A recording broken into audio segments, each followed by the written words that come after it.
3ನೇ ತಾರೀಕು ಪಟಾಕಿ ಹೊಡಿತಾರೆ. ಹೌದು, ಪಕ್ಕ ಹೊಡಿತಾರೆ. ಪಟಾಕಿಗಳೆಲ್ಲ ತೆಗೆದು ಇಟ್ಕೊಂಡಿದ್ದೀರಾ? ಎಲ್ಲ ತೆಗೆದಿಟ್ಟಿದ್ದೀರಾ? ಓಕೆ. ಯಾರಿಗೆ? ಯೋಗೇಶ್ವರ್ಗೆ. ಯಾಕೆ? ಏಕೆಂದರೆ ಹೇಳಿ ಸರ್, ಹೆಂಗೆ ಹೇಳ್ತಾರೆ ಅವರು ಅಂತ? ನಮ್ಮ ಮನೆ ಮಗ ಅವರು ಹಾಸನದಿಂದ ಬಂದು ಗೆಲ್ಲಕ್ಕಾಗಲ್ಲ. ನಾವು ನಮ್ಮ ಸ್ಥಳಕ್ಕೆ ನೀರಾವರಿ ಮಾಡಿದ್ದಾರೆ, ಹಂಗಾಗಿ ಯೋಗೇಶ್ವರ್ ಗೆಲ್ತಾರೆ. ಓಕೆ. ಅಂದರೆ ನೀರಾವರಿ ಹರಿಸಿದ್ದಾರೆ, ಫ್ಯಾಮಿಲಿಗಳನ್ನ ಉದ್ಧಾರ ಮಾಡಿದ್ದಾರೆ. ಎಲ್ಲ ಇಡೀ ಚನ್ನಪಟ್ಟಣಕ್ಕೆ, ಒಬ್ಬರಿಗೆ ಅಂತಲ್ಲ, ಅವ್ರ ಮನೆಗೆ ಮಾಡಲ್ಲ, ಇಡೀ ಚನ್ನಪಟ್ಟಣಕ್ಕೆ ಮಾಡಿದ್ದಾರೆ ನೀರಾವರಿ. ಓಕೆ. ಈಗ ನಾವು ನೋಡ್ತಾ ಇದೀವಿ, ಹಚ್ಚ ಹಸಿರಾಗಿದೆ, ಎಲ್ಲ ಕೂಡ ಕೆರೆ ಕಟ್ಟೆಗಳು ತುಂಬ ಎಲ್ಲ ಯೋಗೇಶ್ವರ ತುಂಬಿಸಿದ್ರು. ಇವಾಗ 6 ವರ್ಷದಲ್ಲಿ ಅವ್ರು ಒಂದಿನ ಬರಲಿಲ್ಲ. ತೀರಿಸ್ತಾರೆ ಇವಾಗ. ಅದು 23 ತಾರೀಕು ಬನ್ನಿ, ನಿಮಗೆ ಗೊತ್ತಾಯ್ತದೆ. ಇವಾಗ ದೇವೇಗೌಡರು ಹೇಳ್ತಾರಲ್ಲ, ಇಲ್ಲಿ ಬಂದು ಕಣ್ಣು ಹಾಕ್ತಾರಲ್ಲ, ಅಲ್ಲಿ ಅವ್ರ ಮಗ ಅಲ್ಲಿ ಇದು ಮೊಮ್ಮಗ ರೇಪ್ ಮಾಡ್ದಲ್ಲ, ಅಲ್ಲಿ ಹೋಗಿ ಅವ್ರ ಮಳೆಗೆ ಒಂದು ಸ್ವಂತ ಹೇಳ್ಕಾಯ್ತಿರಲ್ವಾ? ಹೇಳಿದಾ?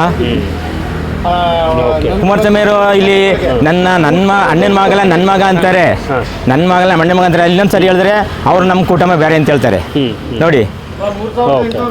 ಸೊ ಅದು ಪ್ರಜ್ವಲ್ ಏನೋ ಒಂದು ವೈಯಕ್ತಿಕ ಅವ್ರು ಮಾಡ್ಕೊಂಡಿದ್ದಾರೆ. ಅಲ್ಲೋಗಿ ಒಂದು ಶಾಂತಿ ಹೇಳ್ಬೋದಲ್ಲ ಸರ್, ದೇವೇಗೌಡರು ಮಾಜಿ ಪ್ರಧಾನಿ ಆದರು, ಅಲ್ಲೋಗಿ ಒಂದು ನಮ್ಮ ತಾಯಿ ಸಮಾನ ಇದೆ ಅಂತಂದ್ರು ಬಿಡ್ಲಿವಲ್ಲ ಸರ್ ಇವರು. ಇಲ್ಲಿ ಬಂದು ಹೇಳ್ತಾರಲ್ಲ ಸರ್, ಚನ್ನಪಟ್ಟಣ ಬಂದು ನಾವು ಸೋಲ್ಸಿದ್ವಾ, ಮಂಡ್ಯಕ್ಕೆ ಹೋಗ್ಬೇಕು, ರಾಮನಗರಕ್ಕೆ ಹೋಗ್ಬೇಕು. ಅವರು ಇಲ್ಲೆಂತಕ್ಕೆ ನಾವೇನು ಸೋಲ್ಸಿದ್ವಾ? ನಾವು ಚನ್ನಪಟ್ಟಣದ್ದು, ನಾವು ನಮ್ಮ ಸಿ ಪಿ ಯೋಗೇಶ್ವರಿ ಗೆಲ್ಲದಿ ಸಾರಿ. ಓಕೆ. ಅಂದರೆ ನೊಂದವ್ರಿಗೆ ಸಾಂತ್ವನ ಇಲ್ಲ, ಸುಮ್ಮನೆ ಕಣ್ಣೀರಿಗೋಸ್ಕರ. ಹೌದು. ಓಕೆ. ಸರ್, ಈಗ ಕಾಂಗ್ರೆಸ್ಗೆ ಹೋಗಿದ್ದಾರೆ ಅಲ್ಲಲ್ಲ, ಈಗ ಕಾಂಗ್ರೆಸ್ಗೆ ಹೋಗಿದಾರಲ್ವಾ, ಸಿದ್ದರಾಮಯ್ಯ ಫಂಡ್ ಕೊಟ್ಟಿಲ್ಲ ಅಂತ ಇವ್ರು ಎಲ್ಲಿ ತಂದು ಮಾಡ್ತಾರೆ, ಮನೆಯಿಂದ ತಂದು ಮಾಡ್ತಾರಾ? ಓಕೆ. ಸೊ ಆ ನಿಟ್ಟಿನಲ್ಲಿ ಹೌದು. ಅಂದರೆ ಹೊಸ ಹುಡುಗ ಬಂದ ಹೊಸ ಯೋಜನೆಗಳಿರುತ್ತೆ, ಹೊಸ ಯೋಜನೆಗಳನ್ನ ಹಾಕೋಬಹುದು, ಅದರಿಂದ ಸರ್ ಅವ್ರದ್ದು. ಹೌದು, ಅವ್ರದ್ದು ತುಂಬ ಎಕ್ಸ್ಪೆಕ್ಟೇಷನ್ ಇದೆ. ಯಾಕೆಂತಂದ್ರೆ ಇಲ್ಲಿ ಒಂದು ರೇಷ್ಮೆ ಮಾರ್ಕೆಟ್ ಆಗ್ತಾ ಇದೆ, ಅವಳಿ ನಗರ ಅಂತ ಅನೌನ್ಸ್ ಮಾಡಿದ್ರು ಕುಮಾರಸ್ವಾಮಿ ಇಲ್ಲಿ MLA ಆಗಿದ್ದಾಗ. ಸೊ ನಮ್ಮ ಚನ್ನಪಟ್ಟಣ ಡಿಸ್ಟಿಕ್ ಲೆವೆಲ್ಗೆ ಹೋಗ್ತಾ ಇದೆ, ಇನ್ನು ತಾಲೂಕ್ ಲೆವೆಲಲ್ಲಿ ಇದ್ರೆ, ಈಗ ಯೋಗೇಶ್ವರ್ ಇದು ಅಂತಂದ್ರೆ ತಾಲೂಕ್ ಲೆವೆಲಲ್ಲಿ ಇರುತ್ತೆ. ಸೊ ಡಿಸ್ಟಿಕ್ ಲೆವೆಲ್ಗೆ ಹೋಗ್ತಾ ಇದೆ ಚನ್ನಪಟ್ಟಣ. ಇನ್ಮಂತ ನಮ್ಮ ಖುಷಿ ಪಡೋ ವಿಚಾರ ಅದು. ನಿಖಿಲ್ ಆ ಋಣ ಜನಗಳ ಮೇಲೆ ಇದೆ, ತೀರಿಸ್ತಾರೆ. ಹಾಗಾದ್ರೆ ಅವರು ಪಕ್ಷ ಬಿಟ್ಟು ಹೋಗಿದ್ದು, ಪಕ್ಷ ಏನು ಅಭಿವೃದ್ಧಿಗೋಸ್ಕರ ಹೋಗಿತ್ತು, ಅವರು ಸ್ವಂತ ಮನೆಗೆ ಮಾಡ್ಕೋಕೇನು ಹೋಗ್ಲಿಲ್ಲ. ಜನ ಅಭಿವೃದ್ಧಿಗೋಸ್ಕರ ಅವರು ಪಕ್ಷ ಚೇಂಜ್ ಮಾಡಿದಾರೆ ಹೊರತು ಅವರು ಶಾಸಕರ್ತೇನು ಹೋಗಿಲ್ಲ. ಸೊ ಅಂದ್ರೆ ಅವ್ರ ಕಣ್ಣಿಲಿ ವರ್ಕೌಟ್ ಆಗಲ್ಲ. ಏನಿಲ್ಲ, ಚನ್ನಪಟ್ಟಣದಲ್ಲಿ ಏನು ವರ್ಕೌಟ್ ಆಗಲ್ಲ. ಬಟ್ ಯೂತ್ಸ್ ಎಲ್ಲ ನಮ್ಮ ಯಾರು ಹೇಳ್ತಾರೆ ಆಗಲ್ಲ. ಈ ಸಾರಿ ನಮ್ಮ ಯೋಗೇಶ್ವರೇ ಗೆಲ್ಲೋದು ಖಂಡಿತವಾಗಿ. ಈಗ ಹೊಸದಾಗಿ ಓಟ್ ಹಾಕೋರು ಕೂಡ 18 ವರ್ಷ ಆದ್ಮೇಲಿಂದ 19 ವರ್ಷಕ್ಕೆ ಬಂದಿರುತ್ತಲ್ಲ, ಅವ್ರು ಹೊಸದಾಗಿ ಓಟ್ ಹಾಕೋರು ಕೂಡ ಯೂತ್ಸ್ ನೋಡಿ ಹಾಕ್ತಾರೆ. ಏನಿಲ್ಲ ಸರ್, ನಮ್ಮ ಚನ್ನಪಟ್ಟಣಕ್ಕೆ ಬರ್ದಿಲ್ವಲ್ಲ ಈಗ 6 ವರ್ಷ ಆಯಿತು ಕುಮಾರಣ್ಣ ಗೆದ್ದಿ, ನಾವೆಲ್ಲ 2 ಸಾರಿ ಗೆಲ್ಸಿದ್ದು, ಒಂದು ಸಾರಿ ಬಂದಿಲ್ವಲ್ಲ ತಲೆಕ್ಕೆ. ನಿಖಿಲ್ ಹೊಸ ಹುಡುಗ ಮತ್ತೆ ಅವ್ರ ಅಣ್ಣನೇ, ಅವರ ತಂದೆನೇ ಬರಲಿಲ್ಲ ಚನ್ನಪಟ್ಟಣಕ್ಕೆ. ಇನ್ನೇ ನಿಮ್ಮ ಏನು ಮಾಡ್ತಾರೆ ಇವ್ರಿಗೆ ಏನು ಮಾಡ್ತಾರೆ, ಸಿನಿಮಾ ಗಿನಿಮಾ ಮಾಡ್ಕೊಂಡು ಬರಲ್ಲ. ಆಯ್ತು. ಇವಾಗ ಗೆದ್ರೆ ನೀವು ಹೇಳಿದ್ರೆ ಇಲ್ಲಿರಲ್ಲ ಅಂತ ಹೇಳಿದ್ರಿ. ಹೌದು, ಗೆದ್ಮೇಲೆ ಅದನ್ನು ನೋಡ್ಕೊಳ್ಳೋದು. ಈಗ ಅವರು ಓಟು ಹಾಕಿದ್ರೆ ಸೊ ಯಾವ ರೀತಿ ಕ್ಯಾಲ್ಕುಲೇಟ್ ಆಗಿರ್ಬೋದು?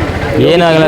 ಯಾಕೆಂದ್ರೆ ಯೋಗೇಶ್ವರ ಅಂದರೆ ಅವರು ಸುಮ್ಮನೆ ಅಂತರಗಳು ಕಮ್ಮಿ ಆಯಿತು, ಸಪೋರ್ಟ್ ಕಮ್ಮಿ ಆಯ್ತೇನೋ ಅಂತ ಒಂದಿಷ್ಟು ಬೇಜಾರು ಕೂಡ ಮಾಡ್ಕೊಂಡಿಲ್ಲ. ಮಾಮೂಲಿ ಹೇಳ್ಬೇಕಲ್ಲ ಕೌಂಟ್ರ್ ಕೊಡಬೇಕಲ್ಲ, ಇನ್ನೇನು ಹೇಳ್ತಾರೆ, ಕೌಂಟ್ರ್ ಕೊಡಬೇಕಲ್ಲ ಯಾವ್ದಾರ ಒಂದು. ಈಗ ನಿಖಿಲ್ ಇದ್ದಷ್ಟು ಖುಷಿ ಯೋಗೇಶ್ವರ್ ಮುಕ್ತಲ್ಲಿ ಇಲ್ಲ ಇದೆ. ಸುಮ್ಮನೆ ನೀವೆಲ್ಲ ಪೇಪರ್ ಅವರೆಲ್ಲ ಹಿಂಗೆ ಪ್ರಚಾರ ಮಾಡ್ತಾ ಇರೋದು ಖುಷಿ ಇದೆ. ಅವ್ರು ಯಾವತ್ತೂ ಸೋತಾಗ್ಲೂ ಹಳ್ಳಿ ಇಲ್ವಲ್ಲ ಗೆದ್ದಾಗ್ಲೂ ಖುಷಿ ಹಾಕಿದ್ದಾರೆ, ಸೋತಾಗ್ಲೂ ಖುಷಿ ಹಾಕಿದ್ದಾರೆ. ಹಳ್ಳಿ ಅಲ್ವಲ್ಲ, ಯಾವತ್ತು ಹಳ್ಳಿ ಅಲ್ವ ಅವರು. ಓಕೆ. ಹಾಗಾದ್ರೆ 23ನೇ ತಾರೀಕು ಪಟಾಕಿ ಯೋಗೇಶ್ವರಿಗೆ ಇದೆ ಕುಣಿಸಿ ಹಚ್ಚಿದ್ವಿ ಸಾರಿ, ಎಲೆಕ್ಟ್ರಿಕ್ ಹೀರೋ ಮಾಡ್ತೀವಿ. ಈಗ ಜನಗಳು ಈಗ ಜಮೀರ್ ಅಹ್ಮದ್ ಅವರ ಸ್ಟೇಟ್ಮೆಂಟು ನಿಜವೂ ತೊಂದರೆ ಆಗಿದೆಯಾ? ಇಲ್ಲ, ಏನಾಗಿಲ್ಲ ಸರ್. ಏನು ಇವರು ಇವಾಗ ದೇವೇಗೌಡರು ಕುಮಾರಸ್ವಾಮಿನ ಬೋದ್ರಲ್ಲ ಸರ್, ಕಳ್ಳ ನಾನು ಹೊಂಟೋದಂತ ಬೋದ್ರಲ್ಲ ಸರ್, ಇವರೇ ಕುಮಾರಣ್ಣನೇ ಸುಳ್ಳು ಮೋಸಗಾರ ಅಂತ ಬೋದ್ರಲ್ಲ. ದೇವೇಗೌಡರು ಪ್ರಧಾನಿ ಸೋಲ್ತ್ಬಿಟ್ರೆ ನಾನು ದೇಶ ಬಿಟ್ಕೊಂಡಿದ್ದೆ, ಎಲ್ಲೋದ್ರು ಮತ್ತೆ ದೇವೇಗೌಡರು ಎಲ್ಲಿ ಇವ್ರು ಹೇಳಿತ್ತು ಜಮೀರ್ ಖಾನ್ಗೆ ಇವ್ನಿಗೆ ಹೇಳ್ದಂತಾರಲ್ವ, ಇವರೇ ಬೋದ್ರಲ್ಲ. ಏನು ಮುಖ ನೋಡ್ಕೊಂಡು ಓಟ್ ಕೊಡ್ತೀರಿ ಅಂತ ಹೇಳಿದ್ರಲ್ಲ ಕುಮಾರಣ್ಣನೇ, ತಿರ್ಗಿ ಅವ್ರ ಜೊತೆ ಸೇರ್ಕೊಂಡು ಇವಾಗ ಇದು ಮಾಡ್ತಿದಾರಲ್ಲ, ಅವ್ರು ಎತ್ತಬೇಕಂತ ಸೇರ್ಕೊತಾರೆ ಅವರು ಕುಮಾರಣ್ಣ. ಅಂದರೆ ಈಗ ಪಕ್ಷಾಂತರಿ ಸ್ಥಳಾಂತರಿ ಏನೂ ಇಲ್ಲ ಸರ್. ಇವಾಗ ಹೊಸ ಹುಡುಗ ಯೋಗೇಶ್ವರ್ ಇವರು ನಿಖಿಲ್ ಇಲ್ಲಿಗೆ ಬಂದಿರೋದು ಹೆಂಗೆ ಹೋಗ್ಬಿಟ್ಟಿದ್ರು ಅವ್ರ ಮೇಲೆ ಸರ್? ಅದೇ ಮಾತಾಡಿ ಕೇಳಿಸ್ಕೊಂಡ್ರೆ ನೀವು. ಹೌದೌದು ಸರ್. ಈಗ ಕಾಂಗ್ರೆಸ್ಸಲ್ಲೇನು ಹಗರಣ ಏನು ಕಮ್ಮಿ ಇಲ್ಲ. ಈಗ ನೀವು ಈಗ ಇತ್ತೀಚೆಗೆ ವರದಿ ಆಗ್ತಾ ಇರ್ತಕ್ಕಂಥದ್ದು ವರ್ಕ್ ಫೋರ್ಡ್ ಅಂತ ಒಂದು ಆಗ್ತಾ ಇದೆ. ಇಷ್ಟು ಜಮೀನು ಇಲ್ಲಿ ಕೋಡಂಬಳ್ಳಿ ರೈತರು ಜಮೀನುಗಳೆಲ್ಲ ಅಕ್ವೈರ್ ಆಗ್ತಾ ಇದೆ.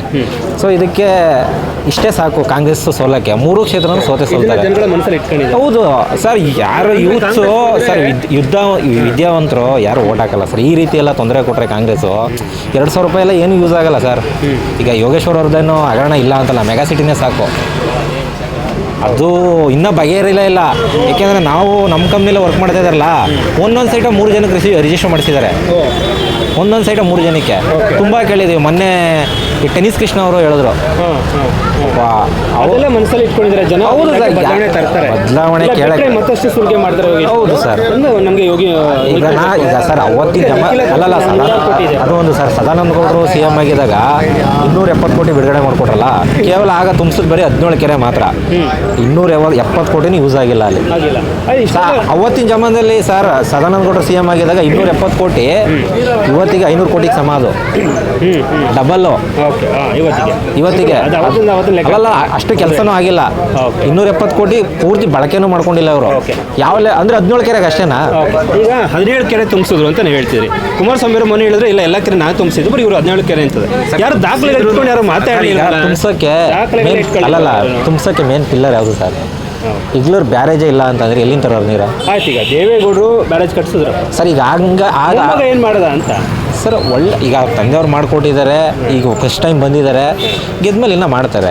ಈಗ ನೀವು ಚಾನ್ಸೇ ಕೊಡ್ತೀನಿ. ಈಗ ಹಂಗಾರೆ ಯೋಗೇಶ್ವರು ಫಸ್ಟ್ ಟೈಮ್ ಚಾನ್ಸ್ ಕೊಟ್ಟಿಲ್ಲ ಅಂದ್ರೆ ಒಂದು ಅವಕಾಶ ಕೊಟ್ಮೇಲೆ ಮಾಡೇ ಮಾಡ್ತಾರೆ ಸರ್. ಈಗ ನೀವು ಮೈಕ್ ಹಿಡ್ಕೊ ಬಂದಿರೋದಕ್ಕೆ ತಾನೇ, ನಿಮ್ಗೆ ಚಾನ್ಸ್ ಸಿಕ್ಕಿರೋದಕ್ಕೆ ತಾನೇ ನೀವು ಕ್ವಶನ್ ಕೇಳ್ತಾ ಇರೋದು. ಏನೂ ಇಲ್ಲ ಅಂತಂದ್ರೆ ಹೆಂಗೆ ಕೆಲಸ ಮಾಡ್ತಾರೆ? ಈಗ ಒಂದೊಂದು ಚಾನ್ಸ್ ಸಿಕ್ಕಿದ್ರೆ ಇವಾಗಿಂದ ಜಾಸ್ತಿ ಮಾಡ್ಬೋದು. ಒಂದು ಅವಕಾಶ ಕೊಟ್ಟು ನೋಡೋಣ. ಯಾಕಂದ್ರೆ 3.5 ವರ್ಷ ಇದೆ ಅಲ್ವಾ? 5 ವರ್ಷನೂ ಇಲ್ಲ, 3.5 ವರ್ಷ ಇದೆ. ಅವಾಗಲೂ ಕೂಡ 3.5 ವರ್ಷ ಕೆಲಸ ಮಾಡಲಿಲ್ಲ ಅಂದರೆ ತೆಗೆದ್ಬಿದಾಗ ಯಾರಾದ್ರಂತ ಯೂತ್ಸ್ ಅಂದರೆ ಯಾರಾದ್ರೆ ತೆಗೆದು ಯಾರು ಏನು ಜಾಸ್ತಿ ದಿನ ಏನಿಲ್ಲ ಸರ್. ಚನ್ನಪಣ್ಣದವರು ತುಂಬ ಜನ ಬುದ್ಧಿವಂತರು. ಕೆಲಸ ಮಾಡಿಲ್ಲ ಅಂದರೆ ಬೇಕಾಗಿಲ್ಲ ಅಂದರೆ ಕಿತ್ತು ಬಿಸಾಕ್ತಾನೆ ಇರ್ತಾರೆ. ನಮ್ಗೇನು ಸರ್ ಕೆಲಸ ಮಾಡಬೇಕು ಒಂದು, ನಮ್ಗೆ ಕೆಲಸ ಮಾಡಬೇಕು. ಈಗ ಚನ್ನಪಣ್ಣದಲ್ಲಿ ಒಬ್ಬ CM ಕ್ಯಾಂಡಿಡೇಟ್ ಕೊಟ್ಟಿದ್ದಾರೆ ಗೆಲ್ಲಿಸಿ. ಕುಮಾರಸ್ವಾಮಿ ಅವರು CM ಆಗಿದ್ದಾರೆ. ನಾವು ಆ ಥರ ಎಕ್ಸ್ಪೆಕ್ಟೇಷನ್ ಇಟ್ಕೊಂಡು ಓಟ್ ಹಾಕೋ ಜನ ಇಲ್ಲಿ. ಮುಂದೆ ನಿಖಿಲ್ ಕೂಡ ಹೌದು ಸರ್. ಈಗ ಯೋಗೇಶ್ ಅವರು ಅರಣ್ಯ ಸಚಿವರಾಗಿದ್ದರು, ಮತ್ತು ಪ್ರವಾಸೋದ್ಯಮ ಸಚಿವರಾಗಿದ್ದರು. ನಮಗೇನು ಒಳ್ಳೊಳ್ಳೆ ಖಾತೆ ಸಿಗಬೇಕು. ನಮ್ಮ ಕ್ಷೇತ್ರದಿಂದ ಗೆದ್ದವರು ಕೆಲಸ ಮಾಡಬೇಕು. ನಮಗೆ ನಮ್ಮ ಕ್ಷೇತ್ರ ಡೆವಲಪ್ಮೆಂಟ್ ಆಗಬೇಕು. ಆ ಎಕ್ಸ್ಪೆಕ್ಟೇಷನ್ ಇಟ್ಕೊಂಡು ಓಟ್ ಹಾಕೋದು ಇಲ್ಲಿ ಜನ.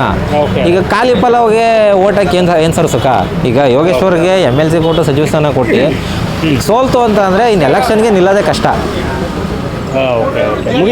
ಮುಗೀತು. ಇಬ್ರು ಸೋತ್ರ ಅಷ್ಟೇನೆ. ಇಬ್ರು ಸೋತ್ರು ಕೂಡ ಮುಗೀತು ಅವ್ರದ್ದು ಆಲ್ಮೋಸ್ಟ್. ಇಲ್ಲ ಇವರು ಕ್ಷೇತ್ರ ಕಳ್ಕೋಬೇಕಾಯ್ತದೆ JDS ಅವರು ಮನೇಲಿ ಇರ್ಬೇಕಾಯ್ತದೆ. ಹಾಗಾದ್ರೆ 23ನೇ ತಾರೀಕು ಪಟಾಕಿ ಹಾರ ಎಲ್ಲ ರೆಡಿ ಇದೆ. ನಿಖಿಲ್ ಅವ್ರು ಖಂಡಿತವಾಗಿ ಗೆಲ್ತಾರೆ. ಕಾರ್ಯಕರ್ತರು ಕೂಡ ಅದೇ ರೀತಿ ತುಂಬ ವರ್ಕ್ ಮಾಡಿದ್ದಾರೆ. ನಮ್ಮ ಕಡೆ ಎಲ್ಲ ಆಲ್ಮೋಸ್ಟು ನಮ್ಮೂರಲ್ಲೇ ಒಂದು 250ರಿಂದ 300 ಓಟ್ ಲೀಡ್ ಕೊಡ್ತಾರೆ. ನಮ್ಮ ವಾರ್ಡಲ್ಲಿ ಯಾವ ಎಷ್ಟು ಅಂತ ಬರ್ಬೋದು ಸರ್? 5ರಿಂದ 8 ಸಾವಿರ ಹೋಟೆಲ್ ಗೆಲ್ತಾರೆ ಸರ್ ಟೋಟಲ್ ಚನ್ನಪಣ್ಣ ತಾಲೂಕಲ್ಲಿ. ಅಷ್ಟೇನೆ ಇಬ್ಬರಲ್ಲೂ ಸರ್? ಇಲ್ಲ, ಫೈಟ್ ಇದೆ, ತುಂಬ ಫೈಟ್ ಇದೆ. ಹಾಗಾಗಿ ದೇವೇಗೌಡರು ಬಂದಿರೋದ್ರಿಂದ ಇಷ್ಟೊಂದು ಫೈಟ್ ಆಯ್ತಾ ಸರ್? ದೇವೇಗೌಡರು ಬಂದರು ಅಂತಲ್ಲ, ಈ ಜಮೀರ್ ಜಮೀರ್ ಅಹಮದ್ ರಾಂಗ್ ಸ್ಟೇಟ್ಮೆಂಟು, ಮತ್ತು ಈ ವರ್ಕ್ ಫೋರ್ಡ್ ಇಶ್ಯೂ, ಮತ್ತು ಈ ಡಿ ಕೆ ಸುರೇಶ್ ಅವರು ದೇವೇಗೌಡರ ಬಗ್ಗೆ ಮಾತಾಡಿದ್ದು, ಈ 3 ಜನ ಮಾತಾಡಿದ್ರಲ್ಲ, ಈ 3 ಕೆಲಸಗಳು ಮಾಡಿದ್ರಲ್ಲ, ನಿಖಿಲ್ ಕುಮಾರಸ್ವಾಮಿ ತುಂಬ ಪ್ಲಸ್ ಆಯಿತು. ಹಾಗಾಗಿ ನಿಖಿಲ್ ಕುಮಾರಸ್ವಾಮಿ ಗೆದ್ದೇ ಗೆಲ್ತಾರೆ. Yes, thank you. ಇದು ರೈಟ್ ನ್ಯೂಸ್.